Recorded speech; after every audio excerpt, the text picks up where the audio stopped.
Sheikh Hasina Wajid is part of history now.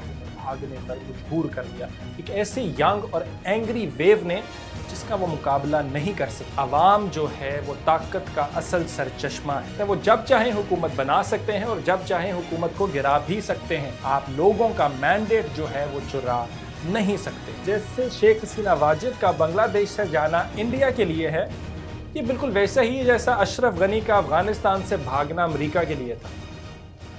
बिस्मिल्लाहिर्रहमानिर्रहीम, अस्सलाम वालेकुम। मैं हूं Ismail Qasim and you are watching the Bluetooth. Sheikh Hasina Wajid is part of history now. Bangladesh के ऊपर उन्होंने टोटल 21 साल हुकूमत की, आयरन फिस्ट के साथ हुकूमत की।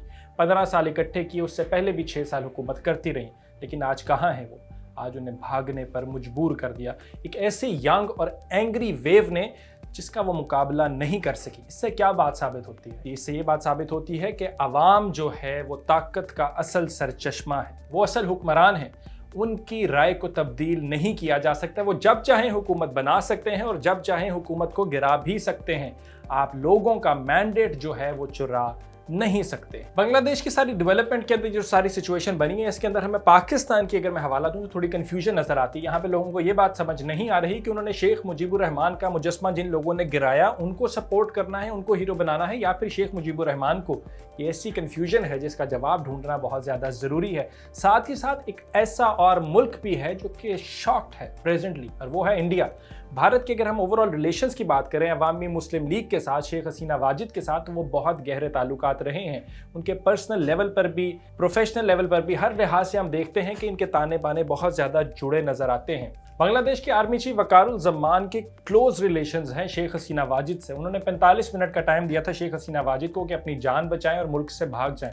वो कहाँ भागी फौजी हेलीकॉप्टर के अंदर? वो भारत में गई। भारत में जाकर उनकी किससे अहम लेवल पर मीटिंग होती रही। So will it be safe to assume कि जैसे शेख हसीना वाजिद का बांग्लादेश से जाना इंडिया के लिए है, ये बिल्कुल वैसा ही है जैसा अशरफ गनी का अफगानिस्तान से भागना अमेरिका के लिए था। और पिछले शेख हसीना वाजिद के टेन्योर का अगर मैं आपको हवाला यहाँ पे इंडिया के कॉन्टेक्स्ट में दूं तो इंडिया ने अच्छी खासी इन्वेस्टमेंट की है ड्यूरिंग हर टेन्योर। जब तक शेख हसीना वाजिद की अवामी मुस्लिम लीग पावर में थी तब तक तो इंडिया का स्ट्रॉन्ग होल्ड था बांग्लादेश के ऊपर। लेकिन जब वो जाती हैं तो क्या जमात इस्लामी को चांस मिलेगा? क्या BNP की खालदा जिया को मौका मिलेगा? क्या वो लोग भारत से इसी तरह बात करेंगे जिस तरह से शेख हसीना वाजिद ने की है? क्या ये नई आने वाली जो हुकूमत है वो भारत की इन्वेस्टमेंट जो है उसको उसी तरह से टेक अप करेगी, उन्हीं कॉन्ट्रैक्ट्स को कंटिन्यू करेगी या उनको रिवाइज करेगी?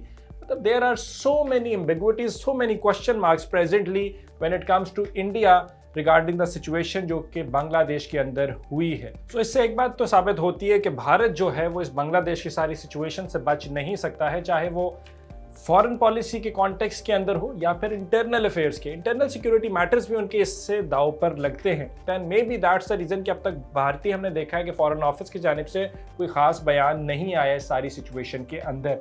यहाँ पर मैं ऐड करूँगा चाइना का कॉन्टेक्स्ट, बिकॉज चाइना और रशिया क्लोजली मॉनिटर कर रहे हैं इस पूरी सिचुएशन को जो कि बांग्लादेश के अंदर हो रही है। चाइना की जो नज़र है इंडियन ओशन के ऊपर, जो बांग्लादेश के पोर्ट्स है, जो BRI इनिशिएटिव है, belt and road initiative, China की खास निगाहें उसके ऊपर हैं। तो हो सकता है चाइना और रशिया को एक अपॉर्चुनिटी नजर आए कि बांग्लादेश में रिजीम चेंज के बाद उनके जो मामलात हैं उनको वो डिफरेंट तरीके से आगे बढ़ा सकें। This is me Ismail Qasim signing off, until next time, अल्लाह हाफिज़।